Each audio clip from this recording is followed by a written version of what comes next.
Have you ever read Worth Dying For by Tim Marshall? No. In that book, in the introduction, I think, he's talking about the guy that designed the Venezuelan flag. And he said that the flag comes first and then the nation is created. And I feel like in England, they have the flag, but there's not been like a political effort from, I guess, Parliament in decades to have actually reckoned with, well, what does that flag represent? What nation are we building? What is England? And I think that gap has let a lot of actors like the EDL, like BNP, or like the groups we're seeing now, step in and co-opt it. Mm-hmm. Yeah. It would be great to have an English person having this conversation with, wouldn't I it? titled our notes "An Irishman and a Scot discuss if the St. George's Cross is racist." Well, let's answer that question. Is it racist?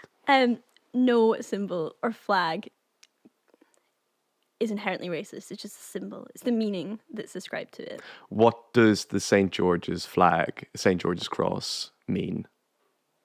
Today? Yes. Well, I think it's contested. Mm-hmm. And I think it's completely context dependent as well, what it means. Like, if I saw it at a football game, I'm like, okay, I know what that means. Like, the whole nation is behind, like, this team of 12 guys. It's an incredibly diverse team. It probably, I think, and this is all the discourse you see around the England football team, is that the England team is a representation of what modern Britain looks like, and maybe of what modern Britain is at its best as well. Versus when I see the St. George's Cross outside of asylum hotels, I have a totally different connotations of meaning. Mm-hmm. We said we'd talk about the Ulsterisation of Britain. Yes. What, for people who might not know what that means, what do we mean by that? So if you have been to Northern Ireland, you might have an idea of what we're talking about. If you haven't, there are very distinct lines drawn across Northern Ireland between nationalist and unionist communities. Literal walls, right? Hey? Literal walls, right? There are walls between them in some cases, yeah. But in the absence of walls in some communities, the way of signifying whether you are in a green or an orange community is the presence of flags. The Ulster banner, which is the flag of Northern Ireland. Is that the red cross with the hand? The one with the hand of Ulster in it, yeah. The hand of O'Neill. That for quite a long time was synonymous with the loyalist community. So British flags and Northern Irish flags would be the flags that you would see in loyalist communities. So if you were on the Shankill Road, or if you were in loyalist communities in Derry, or wherever it might be, you will find those two flags, along with Israeli flags. We don't need to get into that, because that's an entirely different conversation. Well, no, actually, do you know what that is? I said, we're not getting into it. Here I am getting into it. On the nationalist side, you tend to have the Irish tricolour, because the belief of that community is that we're still in Ireland and we're still part of the same governing system of that, and I identify as Irish and blah, blah, blah. By extension of that, you have quite a lot of Palestinian flags in these communities, and the reason for that is because of a shared history between Ireland and Palestine, whether it's the police force that invented the British mandate for Palestine, or it's the system that they... Yeah, exactly. By extension of that, you then have people in the loyalist community saying, hang on a second, if you've got that flag, I need to have the other one. So like, it's always this thing of like, I mean, there are some links between Israel and the loyalist communities of Northern Ireland,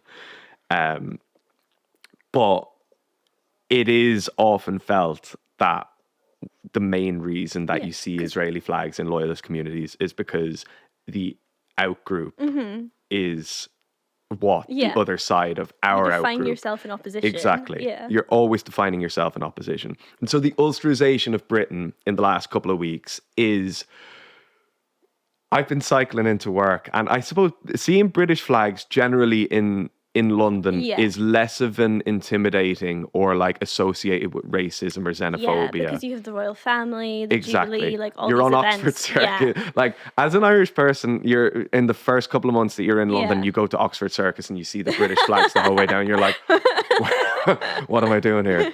But it is like it's a very different thing than the George's Cross. But I've been cycling in and seeing British flags on my route in, and I, as a member of the Islington elite, have been quite surprised to see British flags on flagpoles around here, because it's not something that you generally see. And as days have gone on, they've been on more. Like, I think outside the studio now, they started to put flags along there as well. And there's something very 12th of July about it, that like it screams siege mentality. It screams like, this country is changing. I don't know how I feel about it apart from scared, because what I grew up with, knowing what Britain is or what England is different to what Britain or England is today. Yeah. And I don't know how I feel about that yet. Calling freelancers, small and mid-sized business owners. Tide's Instant Saver account offers up to 4% AER variable, flexible access and competitive returns. Unlike other options on the market, you won't need to hold your money with Tide for a fixed period. That means you'll have instant access and free withdrawals whenever you need it. You can get started today with just £1, making it easy to start growing your business savings. Want to know what you'll earn? Tide's clever calculator gives you a clear picture up front. Our audience will receive £100 cash back when you deposit £5,000 within the first 30 days of opening your Tide Instant Saver account. Use code JOE, that's JOE, JOE.